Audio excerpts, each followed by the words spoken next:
Complications that result from high blood glucose, but before we can learn and treat them, we must understand how glucose remains regulated in the body. A hormone called insulin is made in the pancreas and allows the body to use the glucose from carbohydrates and stored in the liver. When the body's blood sugar rises, beta cells in the pancreas signal the production of insulin. Insulin then attaches to other signaling cells to allow the sugar in the bloodstream to be absorbed into the cell. Hyperglycemia or high blood sugar can happen if the body doesn't produce enough insulin or if the cells are resistant to insulin. The excess glucose in the bloodstream can attach to sensitive amino acids or lipids in a process known as glycation. The products of these reactions are called advanced glycation end products, or AGEs. These products are ligands for important proteins, which leads to the pathogenesis of many inflammatory diseases and results in chronic complications.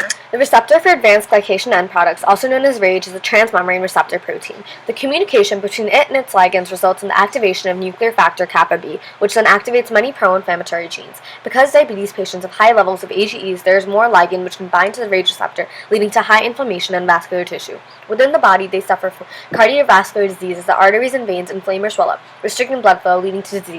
The protein is also responsible for pathogenesis in the retina, kidney, nerves, and cardiovascular disease. All major complications of diabetes result from the RAGE receptor being overinduced. Diabetic retinopathy is when blood vessels in the retina leak fluid or bleed and distorts vision. In an advanced stage, it may lead to cell loss, scarring, and blindness. Diabetic neuropathy is when there's nerve damage. Many nerves, such as the ones that control the heart, regulate blood pressure and control blood glucose levels, and also internal organs are affected, causing problems with digestion, respiratory function, urination, and sexual response. Diabetic nephropathy is a kidney disease that occurs when there's damage to the capillaries in the kidney. Because kidneys have many tiny blood vessels that filter waste from our blood, high blood sugar due to diabetes can destroy the blood vessels in kidneys, ultimately leading to kidney failure. One of our most common complications that occurs from high glucose levels is cardiovascular disease. Vascular complications through structural modification and functional alteration of extra intracellular molecules.